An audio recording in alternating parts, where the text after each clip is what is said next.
Hi everyone, this is the fourth lecture for biotechnology. Let us begin. Okay, so the topic for today is amplification of gene of interest.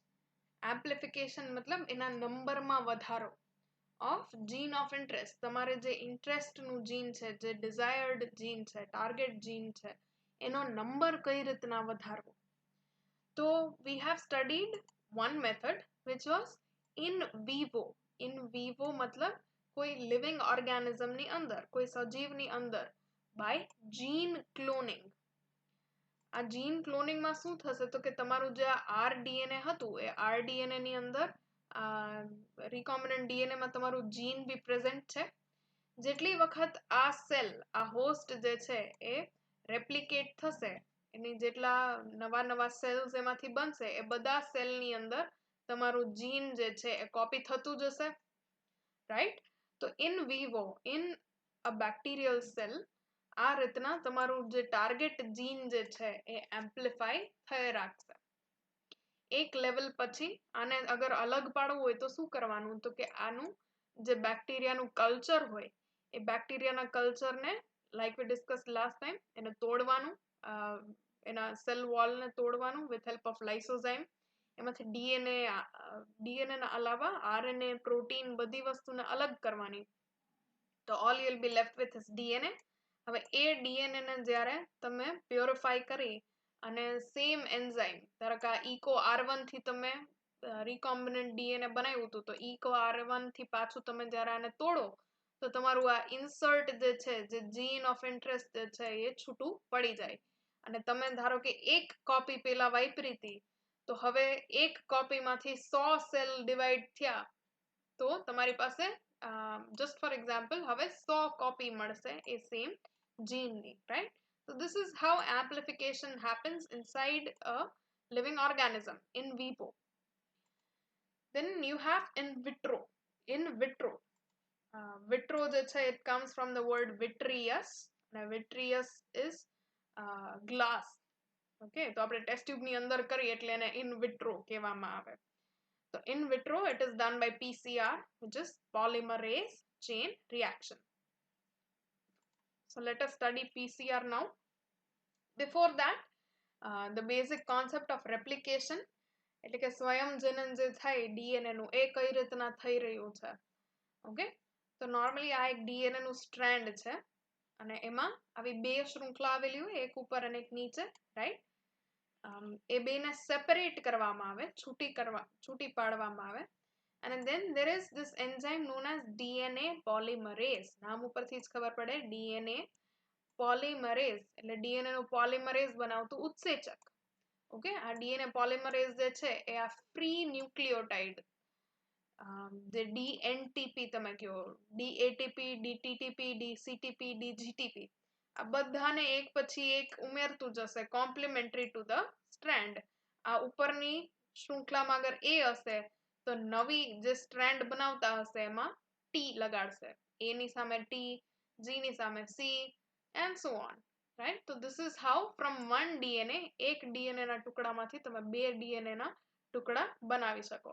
Okay, એક શૃંખલામાંથી અહીંયા બીજી બનતી હશે, same way with the other strand also another DNA polymerase will be forming the second strand. Okay, તો આ રીતના તમારી પાસે એક DNA ના મોલેક્યુલમાંથી બે DNA ના મોલેક્યુલ તૈયાર થઈ જાય. હવે આ DNA polymerase જે છે એ થોડુંક સ્પેસિફિક છે. કઈ રીતના તો કે it always works only in 5' to 3' direction. એટલે એ 5' છેડાથી 3' છેડા તરફ જ આગળ વધી શકે. એ 3' થી 5' શૃંખલા જે છે એને વધારી શકે નહીં. સેકન્ડ થિંગ કે આ ડીએનએ પોલિમરેઝ ને કામ શરૂ કરવા માટે એને, ધારો કે આ જે એક સિંગલ સ્ટ્રેન્ડ છે એના ઉપર બીજી સ્ટ્રેન્ડ બનાવવા માટે એક પ્રાઇમર જોઈએ. પ્રાઇમર એટલે જે પ્રાઇમ કરે એ, એટલે કે એક બેઠક એને અવેલેબલ કરે, એની ઉપર બેસી અને ડીએનએ પોલિમરેઝ કામ શરૂ કરી શકે. તો આવાને પ્રાઇમર્સ કહેવાય. પ્રાઇમર્સ જે છે 8 થી 12, કોઈક વખત 20 ન્યુક્લિયોટાઇડ થી બનેલું એક નાનું ઓલિગોન્યુક્લિયોટાઇડ જેને તમે કહી શકો, રાઈટ? તો ઓલિગોન્યુક્લિયોટાઇડ હોય છે પ્રાઇમર્સ. એ જઈ અને સ્ટ્રેન્ડ ઉપર અટેચ થાય અને એ જ્યાં અટેચ થાય એના પછીથી જ DNA પોલિમરેઝ આગળ એનું કામ કરે. तो मैं जहाँ खड़ा रहता हूँ उधर से ही लाइन शुरू होती है वाળું કામ આપણા DNA primers નું, okay, or DNA oligonucleotides. So this is the second thing you have to remember. DNA polymerase ને હંમેશા આવા primer ની જરૂર પડે છે. એ simple strand ઉપર આપમેળે શરૂ કરી શકે નહીં. Okay. Then આ DNA polymerase નો એક type છે જેને Taq polymerase કહેવાય. A Taq polymerase, the name comes from the organism Thermus aquaticus. Thermus aquaticus જે છે એ આવા hot water springs એટલે કે ગરમ પાણીના ઝરણા જે હોય એની અંદર અને હાઇડ્રોથર્મલ વેન્ટ એટલે કે તમે જોયું હોય તો દરિયાની ખૂબ અંદર એવા વેન્ટ આવેલા હોય જેમાંથી ગરમ પાણી નીકળતું હોય, ગરમ ગેસીસ અલગ અલગ નીકળતા હોય, તેને હાઇડ્રોથર્મલ વેન્ટ કહેવાય. તો આવી જગ્યાએ આ બેક્ટેરિયા થર્મસ એક્વેટિકસ જોવા મળે છે. This here is a photograph from Yellowstone National Park, અમેરિકામાં. રાઈટ, તો થર્મસ એક્વેટિકસ જે છે એટલા ગરમ પાણીમાં રહેવા માટે એનો મતલબ ટેવાયેલા છે.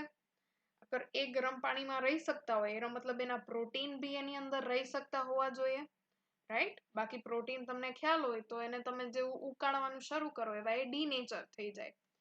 So here Taq polymerase જે છે is DNA polymerase which was isolated from T. aquaticus because it was able to withstand high temperature. એ ગરમ ટેમ્પરેચર, હાયર ટેમ્પરેચર્સ જે છે એની સામે withstand કરી જાય છે. મતલબ કે એના સ્ટ્રક્ચરમાં બહુ ફેર પડતો નથી, right? So this is why Taq polymerase is used. કેમ કે PCR નું રિએક્શનમાં આપણને એક રિએક્શન એવું છે જેમાં હાઈ ટેમ્પરેચરની જરૂર હોય છે. So this is the second thing. Third thing for polymerase chain reaction, તમારે requirement શું છે? તો requirement છે DNA with gene of interest. એવું DNA જેની અંદર તમારું જીન આવેલું હોય. This DNA could be your genome. તમારા આખા genome બી હોઈ શકે અથવા તો ક્યાંયથી plasmid બી હોઈ શકે કે કોઈ ઓલરેડી RDNA બનેલું હોય એની અંદરનું ઇન્સર્ટ હોય એ બી હોઈ શકે, right? Anything. So that is known as template. Template એટલે original copy. Fine. Then next thing you require is DNA primers. જે મેં તમને કીધું હતું એના વગર, એની ઉપર બેસા વગર DNA polymerase આગળ વધશે જ નહીં. So you require DNA primers. Here, these are the primers. Then you have ન્યુક્લિયોટાઇડ્સ. ન્યુક્લિયોટાઇડ્સ જે છે એમાં બી ડીએનએ બનાવી છે એટલે ડીઓક્સી રિબોન્યુક્લિયોટાઇડ્સ, DNTP. એની અંદર આ DATP, DTTP, GTP અને DCTP, right? So these form the DNTPs. Then you have DNA polymerase, એમાં બી Taq polymerase which we just discussed. And finally you have buffer. Buffer જે છે એ water હશે, pure water. With Mg2 plus.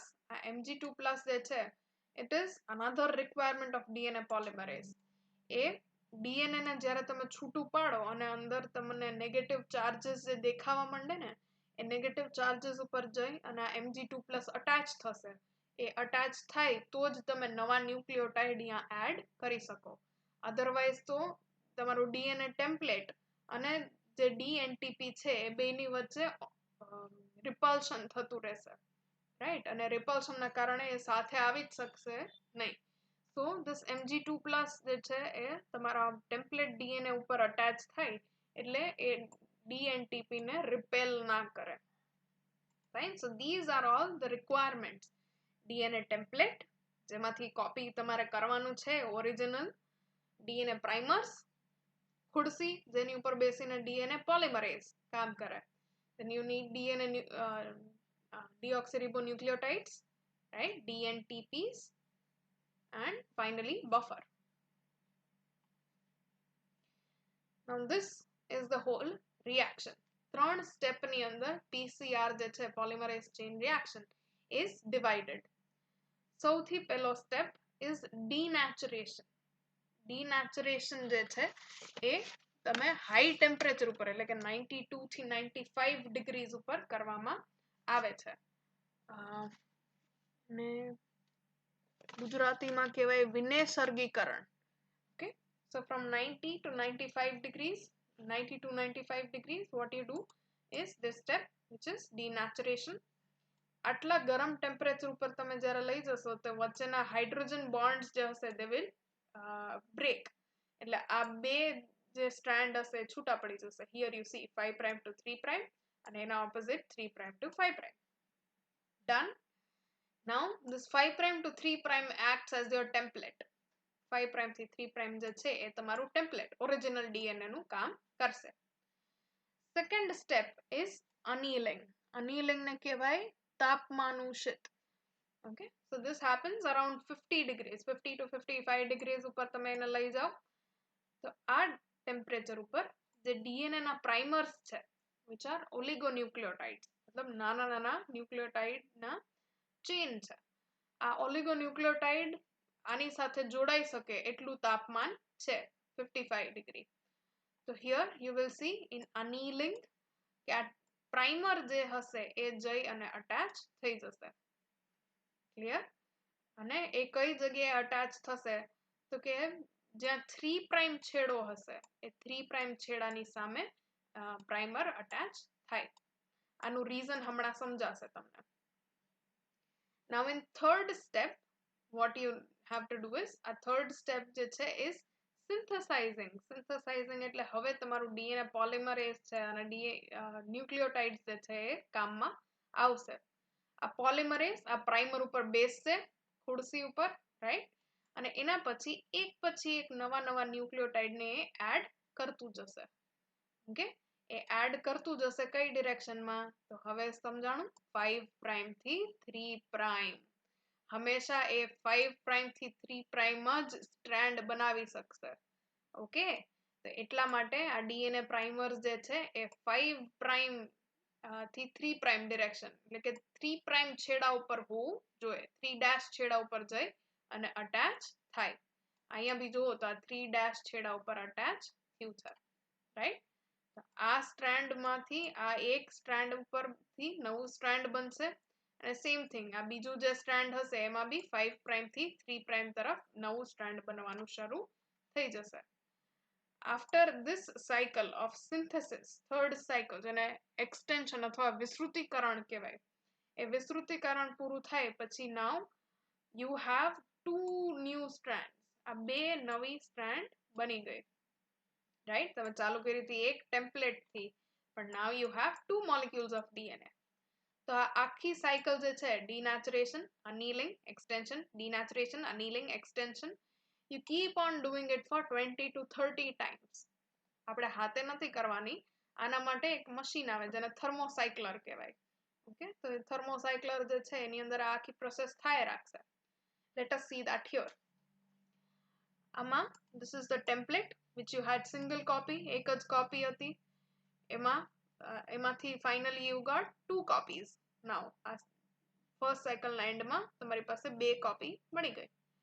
આ 2 કોપીમાંથી હવે જ્યારે next time cycle થાય તો તમને 4 કોપી મળે. So 2 raised to 2, 4 copies.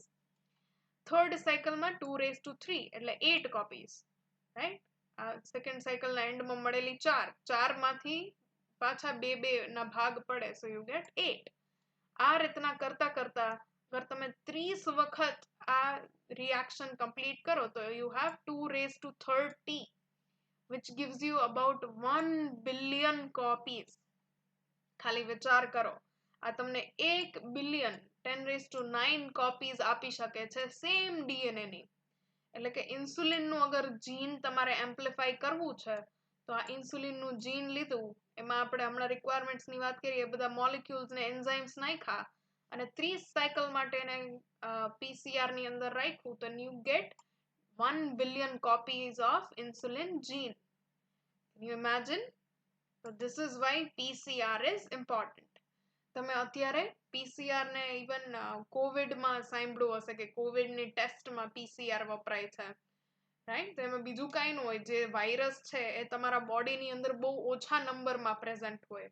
તો આ લોકો શું કરે કે એ વાયરસના અમુક જનીન કે અમુક ડીએનએ કે આરએનએ ની સામે જ અટેચ થાય એવા પ્રાઇમર બનાવે, બરોબર? જે પ્રાઇમર નહીં હોય ત્યાં તો શું કહેવાય, નવું ડીએનએ બનવાનું છે નહીં, બીકોઝ ડીએનએ પોલિમરેઝ ખાલી પ્રાઇમર હોય ત્યાંથી જ આગળ વધશે.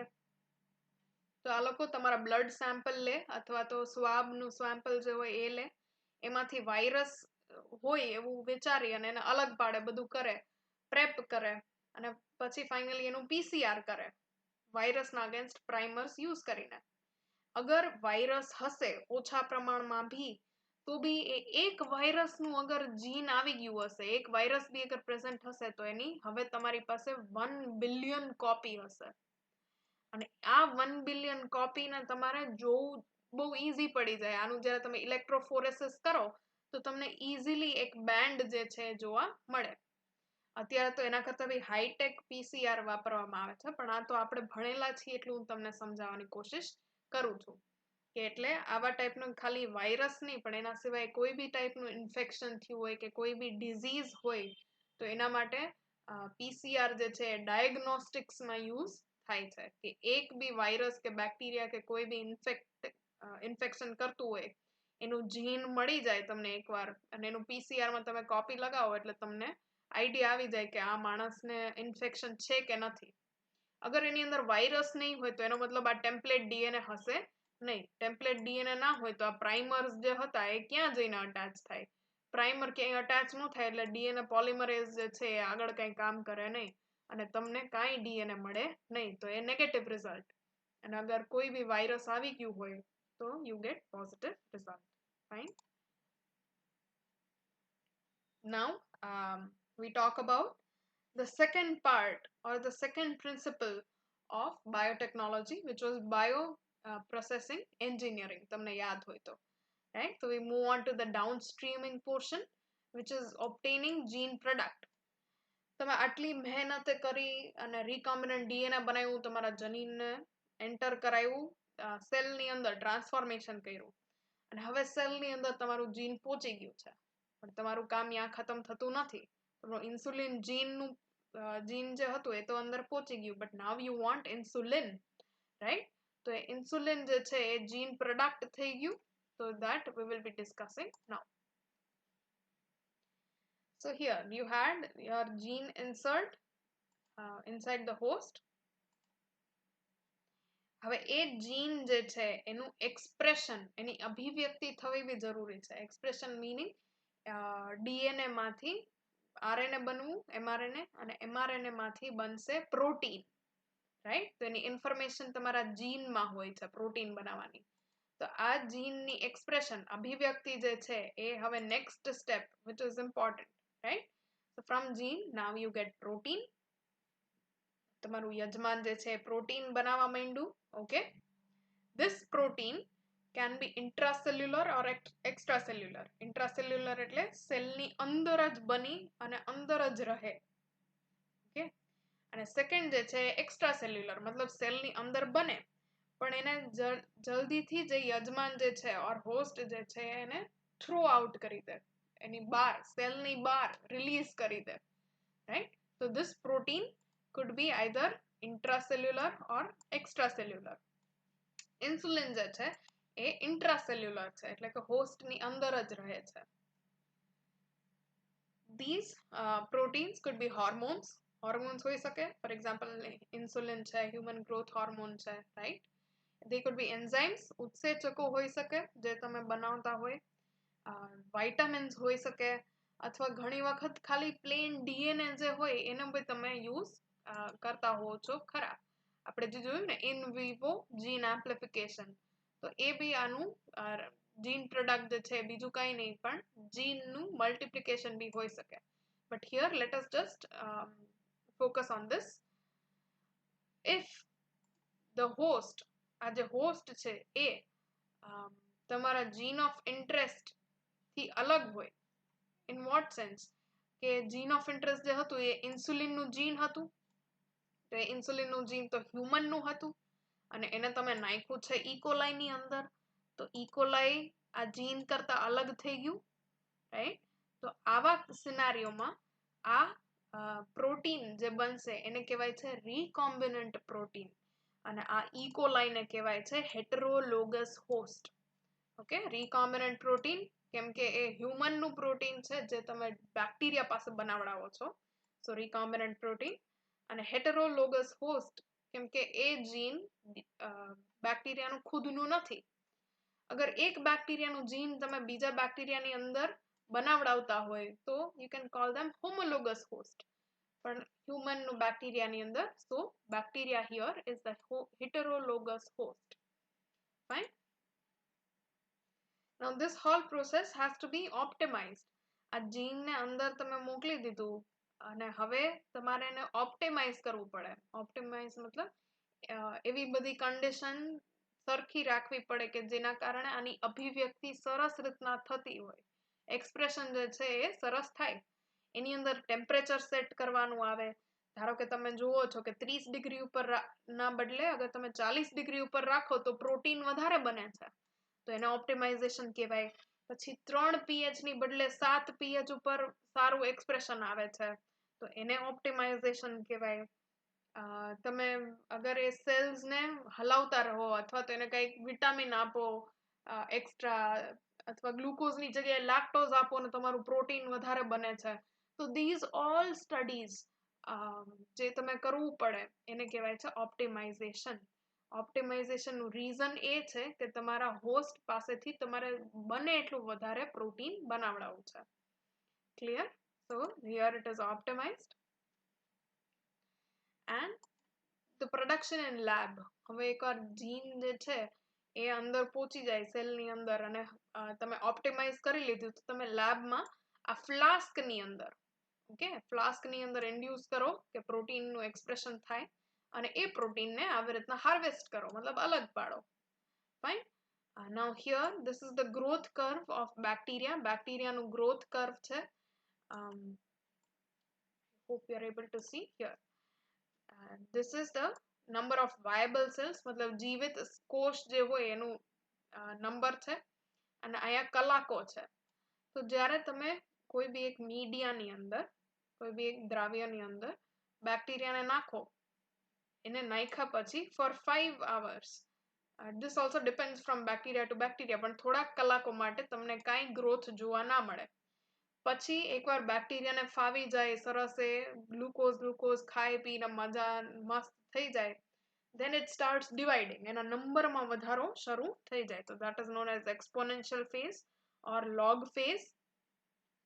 હવે એટલું બધું ગ્રોથ કરી લીધું, એટલા બધા નંબરમાં ડિવાઈડ કરી લીધું કે મીડિયાની અંદર ગ્લુકોઝ ઓછું પડી ગયું, એનર્જી જે બનતી હતી એ બનવાની ઓછી થઈ ગઈ. તો that phase is known as stationary phase, કે અહીંયા હવે સેલ જે છે પાછા થોડા સ્લો ડાઉન થઈ ગયા.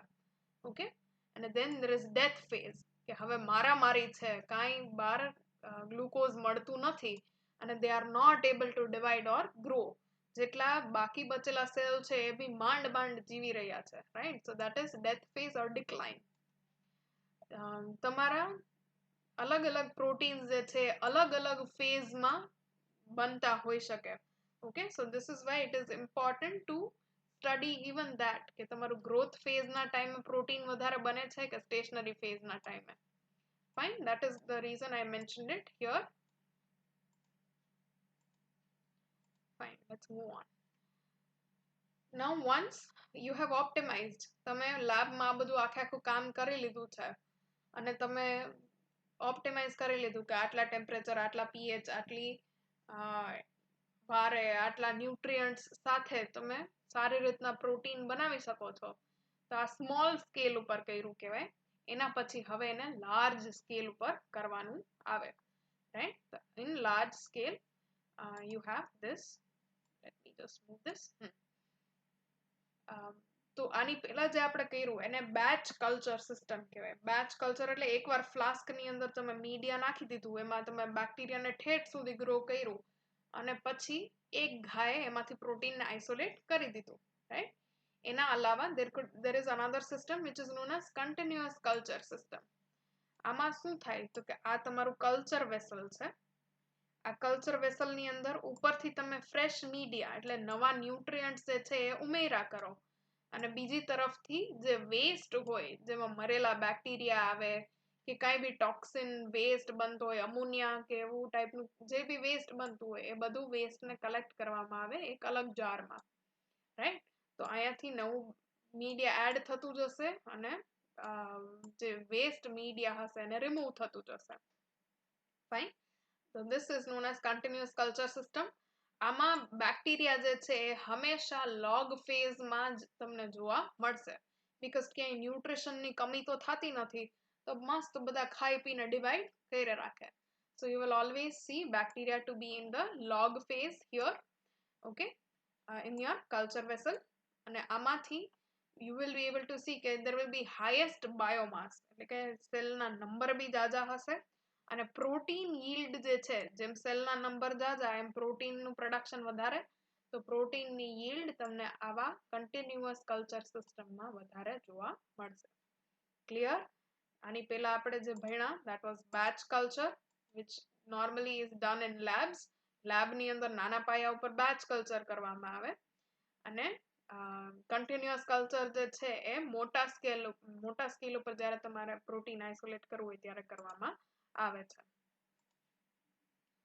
So this is scaling up from small scale to large scale.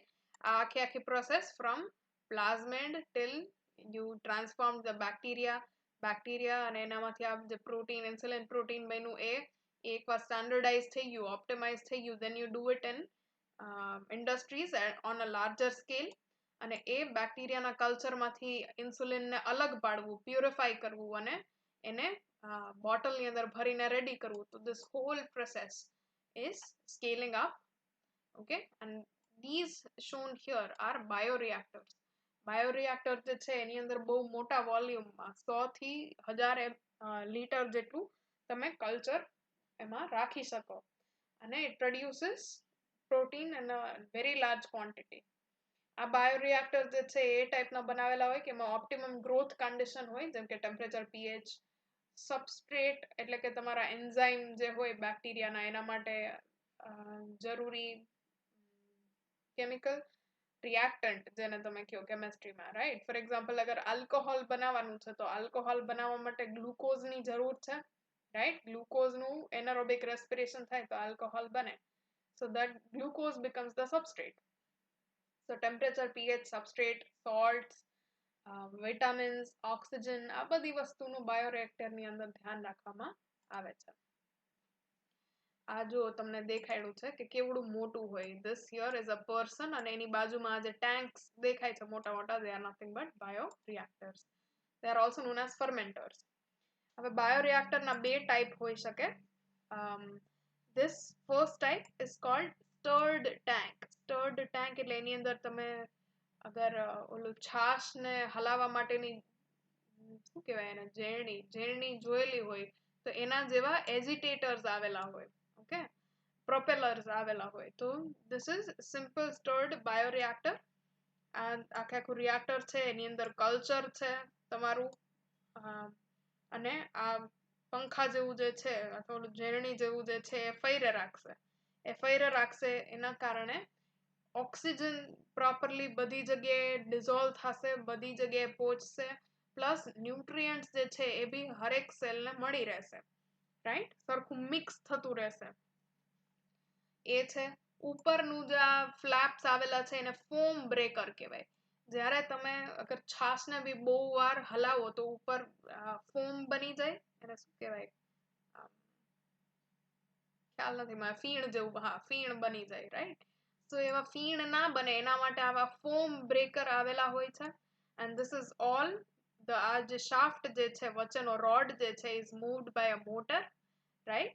અને અહીંયા એસિડ ને બેઝ નું pH કંટ્રોલ બી હોય છે. અગર આ રિએક્શન મિક્સર જે છે આ કલ્ચર જે છે એસિડિક થઈ જાય તો અહીંયાથી બેઝ એડ કરવામાં આવે અને બેઝિક થઈ જાય તો એસિડ એડ કરવામાં આવે, right. So this is the basic structure of a stirred tank bioreactor and there could be another way which is shown here, જેને sparged stirred tank કહેવાય. Sparged meaning bubbles બનાવવા. Okay, આની અંદર તમે જુઓ તો આ નીચે એક આવું ટ્યુબ આપેલી છે અને ટ્યુબમાંથી તમે ઓક્સિજન અથવા તો ગેસ જે છે એના બબલ્સ રિલીઝ કરશો. એ બબલ્સ રિલીઝ થાય એટલે શું થાય, એ ઉપર જશે. હવે એટલા હાઈ વેલોસિટીથી તમે અથવા હાઈ પ્રેશરથી એને રિલીઝ કરો કે એના કારણે ઉપરનું આ જે લેવલ જે છે એ હલતું હોય એવું લાગે. Okay, so because of this oxygen gas bubbles આખે આખું મિક્સચર જે છે એ મૂવ થશે, પ્રોપરલી એરેટેડ રહેશે. Here as well you have this central rod and આ થોડું થોડું હલતું રહેશે, ગોળ ગોળ ફરતું રહેશે, so that everything mixes properly. Here see, bubbles જે છે they dramatically increase the oxygen transfer area. એટલે જે especially aerobic હોય, એરોબિક ઓર્ગેનિઝમ હોય, મતલબ જારક બેક્ટેરિયા કે જારક કોઈ બી સેલ હોય એના માટે ઓક્સિજન બહુ ઇમ્પોર્ટન્ટ હોય છે. તેના માટે નીચેથી આ ઓક્સિજન ઉપર છોડવામાં આવે અને આને continuously store પણ કરવામાં આવતું હોય છે. Fine, so these are the two types of bioreactors. This here is shown a small model. આ નાનકડું મોડેલ છે કાચનું બનાવેલું, પણ તમને આમાં દેખાય કે આ નીચે જે છે આ એ ટ્યુબમાંથી ઓક્સિજન બબલ નીકળી રહ્યા છે, દેખાય છે અહીંયા. અને ઓક્સિજન અહીંયા ઉપર મિક્સ થાય છે પ્રોપરલી અને આ વચ્ચેનું રોડ જે છે એ બી સાથે સાથે ફરે છે, so that everything mixes together well. So this part here is what we discussed. Downstream, upstream માં જેટલું genetic engineering હતું એ fermentation માં bioreactor ની અંદર થતા reaction.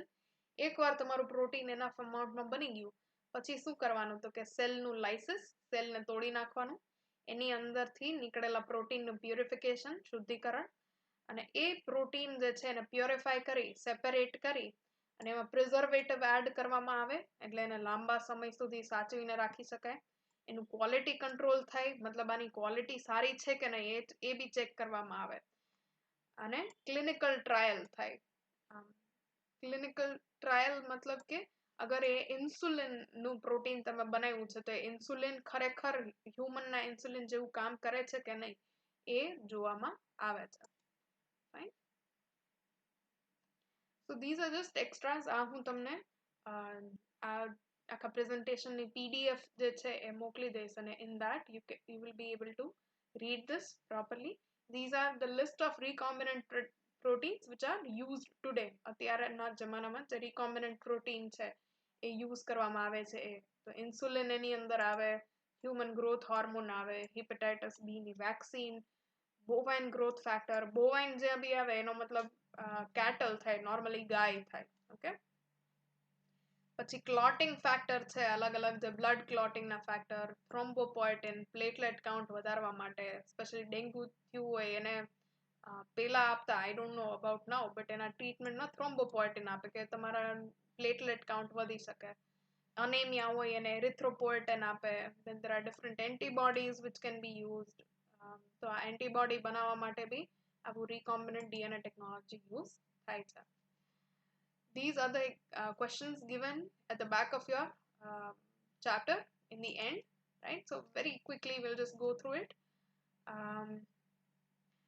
From what you have learned, can you tell whether enzymes are bigger or DNA is bigger in molecular size? So obviously the enzyme is bigger. આ તમે જ્યાં molecules ભણ્યા હશો ત્યાં બી આવ્યું હશે કે enzyme ની size મોટી એટલે હોય છે કેમ કે એને આવું catalyze કરવાનું હોય છે reaction. અને ઘણી વખત તો without energy, use of energy, A enzyme જે છે ATP ના વગર બી એ catalyze કરી શકે છે. એનું reason જ એનું આ મોટું bigger જેની size છે એ છે. Fine, so it is obviously bigger than DNA. અને to prove it you can also say કે DNA માં ખાલી બે polynucleotide ની chain જે છે આવેલી હોય છે, while compared to that small molecule of DNA, enzymes જે છે is a huge globular protein made up of a lot of amino acids. Okay, any kilodalton માં બી જે size જોશો is very huge. Fine, the second question I will leave it as homework. તમે તમારી મેળે try કરો and then we can discuss કે human DNA નું molar concentration જે છે એ કેવી રીતના તમે ફાઇન્ડ આઉટ કરશો એક સેલની અંદર. Okay. Then third, do eukaryotic cells have restriction endonucleases? So no. Restriction endonucleases જે છે are present only in bacteria, specifically in bacteria. અને એનું ઓરિજિનલ યુઝ શું હતો તો કે restriction endonuclease બેક્ટેરિયાને જે વાયરસનું ડીએનએ આવતું હોય ઇન્ફેક્ટ કરતું હોય એને તોડવામાં હેલ્પ કરતું હતું. Okay, so if you remember that, you can understand કે eukaryotic cells માં restriction endonuclease હોતા નથી. Beside better aeration and mixing properties, what other advantages do stirred tank bioreactors have over shake flasks? This also I'll give you as homework. કે હમણાં આપણે bioreactor જોયા એની અંદર aeration એટલે કે સરખી રીતના એરેટેડ રહે બધી જગ્યાએ ગેસ જે છે બબલ્સ જે છે એ પ્રોપરલી પહોંચેલા રહે એના અલાવા મિક્સ થાય બધા ન્યુટ્રિશન અને બેક્ટેરિયા જે છે એને પ્રોપરલી મિક્સ થાય એના માટે બાયોરિએક્ટર્સમાં સ્પેશિયલ આવા શું કહેવાય પાર્ટ્સ હોય છે. બટ અપાર્ટ ફ્રોમ દેટ એમાં શું વધારે સારું છે નોર્મલ ફ્લાસ્ક કરતા the flask ને તમે હલાવતા હોય to mix it with. Okay, so think about it, we can discuss it if you want. Then this also is homework for you. Create a palindromic sequence. Palindrome એટલે કે જે આગળ 5 prime થી 3 prime અને 3 prime થી 5 prime તમે વાંચો તો same વાંચાય. Okay, so you have to follow the base pair rules and make palindrome sequence. Now, can you recall meiosis and indicate at what stage a recombinant DNA is made? તમારા cell cycle વાળું જે chapter છે એમાં જઈને જોવો એમાં બી recombinant DNA બને છે જ્યારે બે રંગસૂત્ર જે હોય બે ક્રોમોસોમ એ એક ઉપર એક આવી અને એના અમુક આર્મ્સ ને ક્રોસ કરે અમુક DNA ના પોર્શન જે છે એને ક્રોસ કરે right. So that go find out which stage. And can you think and answer how a reporter enzyme can be used to monitor transformation of host cell by foreign DNA in addition to selectable marker? Okay.